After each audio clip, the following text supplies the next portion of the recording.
अस्सलाम वालेकुम, बिस्मिल्लाहिर्रहमानिर्रहीम। नाजरीन, आप देख रहे हैं तारक इस्माइल सागर ऑफिशियल यूट्यूब चैनल। मैं हूं प्रोफेसर हाफिज़ खुर्रम इकबाल, यूनिवर्सिटी ऑफ सियालकोट के आईआर डिपार्टमेंट से और गिफ्ट यूनिवर्सिटी के पॉलिटिकल साइंस डिपार्टमेंट से आपकी खिदमत में हाजिर हूं। सबसे पहले आपका शुक्रिया अदा करते हैं कि आपने अपना कीमती वक्त इस चैनल को दिया। नाजरीन, आज मैं बहुत ही इंपॉर्टेंट टॉपिक्स के ऊपर गुफ्तगू करने वाला हूँ, जिनमें अभी शंघाई तावन तंजीम जो है, शंघाई कोऑपरेशन ऑर्गेनाइजेशन का जो इजलास हुआ है उसके ऊपर गुफ्तगू करेंगे। दूसरे नंबर पे जो क्लाइमेट चेंज की बात हो रही है, ग्लोबल वार्मिंग की बात हो रही है, उसके ऊपर गुफ्तगू करेंगे।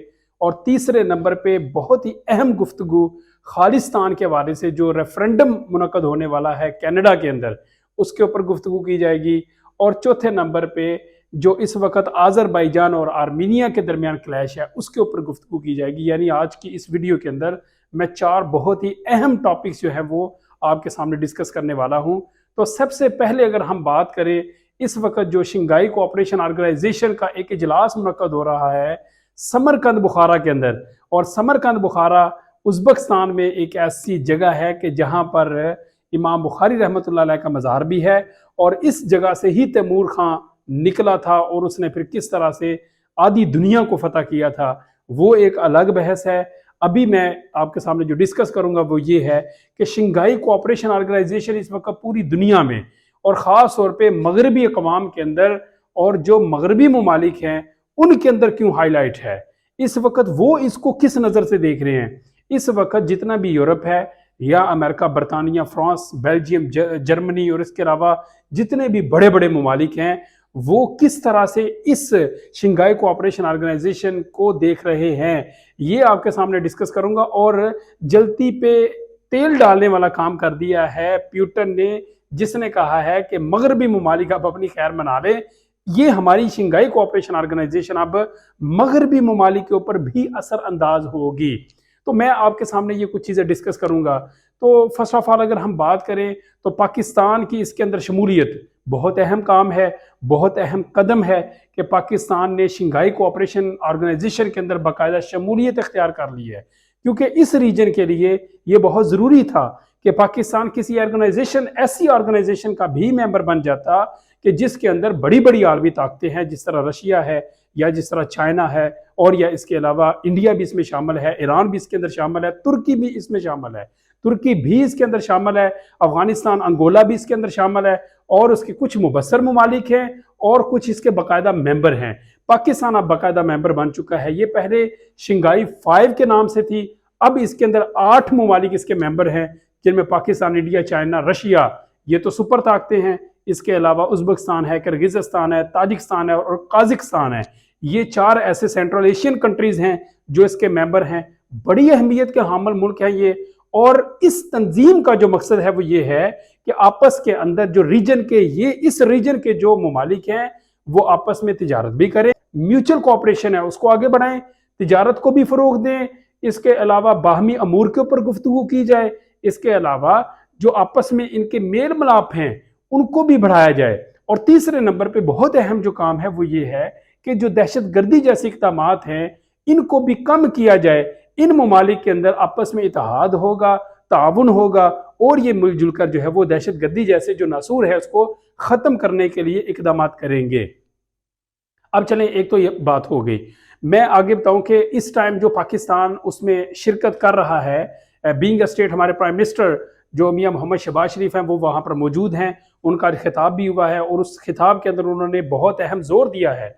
जो बड़ी इंपॉर्टेंट बात है वो ये है कि उन्होंने अफगानिस्तान के हवाले से बड़ी बात की है कि अफगानिस्तान में इस वक्त जो सूरत हाल है, जो इंसानियत का बहरान जन्म ले रहा है, कोई मुल्क उनको सपोर्ट नहीं कर रहा, उनके असासे मुंजमद किए जा रहे हैं। लिहाजा उनके जो असासे हैं उनकी बहाली की जाए और अफगानिस्तान में ख़ास तौर पे जो तालिबान हैं उनके साथ बेहतर जो ताल्लुकात हैं उनको इस्तवार किया जाए। ये तो पहले नंबर पे इन्होंने अपना एजेंडा पेश किया। आगे अगर हम बात करें तो फिर क्लाइमेट चेंज की बात आ जाती है। अब ये क्लाइमेट चेंज क्या है, ग्लोबल वार्मिंग क्या है। इस वक्त पूरी दुनिया के अंदर खास तौर पे अफ्रीका और एशिया के ममालिक क्लाइमेट चेंज के बड़े इफेक्टेड मुल्क हैं। क्यों? क्योंकि इसके रीजन मैं आपको बता देता हूं। इंडिया और पाकिस्तान की अगर बात की जाए तो कोहे हिमालय तीसरे नंबर पे बड़ा ग्लेशियर है, और जब ये फट जाता है तो फिर यहां पर ऐसी ही कंडीशन आती है कि जो इस वक्त मौजूदा सूरत हाल पाकिस्तान में और इंडिया में है, यानी सैलाब बहुत ज्यादा हैं और इतने ज्यादा है कि देहात ज़ेरे आब आ गए हैं। सैलाब की वजह से 70% आपका पाकिस्तान का जो एरिया है वो उसकी जद में आया हुआ है, वो इफेक्टेड है। और ये क्यों आते हैं, उसकी रीजन ये है, मुख्तलिफ वजूहात है, लेकिन मैं आपको ये भी बताऊं कि ये लैक ऑफ लीडरशिप है कि हमारे जो लीडर्स हैं उन्होंने इसके ऊपर तवज्जो ही नहीं कभी की।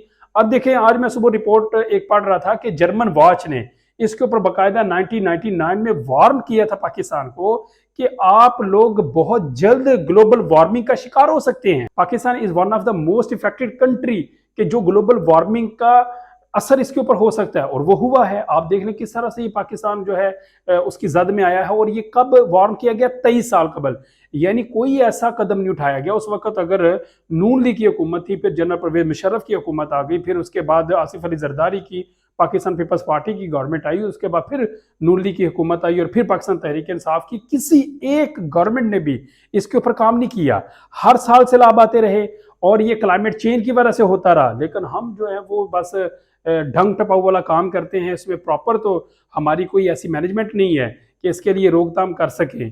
तो बहरहाल ये एक बहुत बड़ा प्रॉब्लम है। और उसमें उसने आगे अगर हम देखें तो बड़े ऐसे इदारे हैं कि जिन्होंने रिसर्च भी की है और बताया है कि फूड की वेस्टेज की वजह से काम होता है। जहाँ पे जिन ममालिक के अंदर एग्रीकल्चर है, जहाँ पे क्रॉप्स हैं, उनकी वजह से ये काम होता है। वो क्योंकि उनको प्रॉपर जो है उनके एसओपीज के मुताबिक, उनके टर्म एंड कंडीशन के मुताबिक नहीं चलाया जाता। ग्लोबल वार्मिंग इस वजह से ज्यादा हो जाती है क्योंकि कार्बन का लेवल हाई हो जाता है।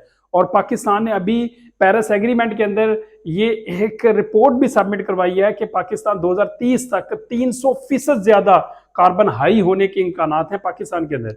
यानी अभी जो कार्बन डाइऑक्साइड का लेवल है वो 300% बढ़ जाएगा 2030 तक। हमारे सारे देहात ज़ेरे आब आ जाएंगे और हमारे देहात जो है वो सफा हस्ती से मिट जाएंगे। ये इतना बड़ा मसला है जिस मसले को हमें पता ही नहीं है, हमें खबर ही नहीं है। और हमारी जो लीडरशिप है उसने इसके लिए कोई इकदाम ही नहीं किए, कोई सदेबाब नहीं किया कि क्या हो रहा है पाकिस्तान और इंडिया और बाकी एशियाई ममालिक के अंदर।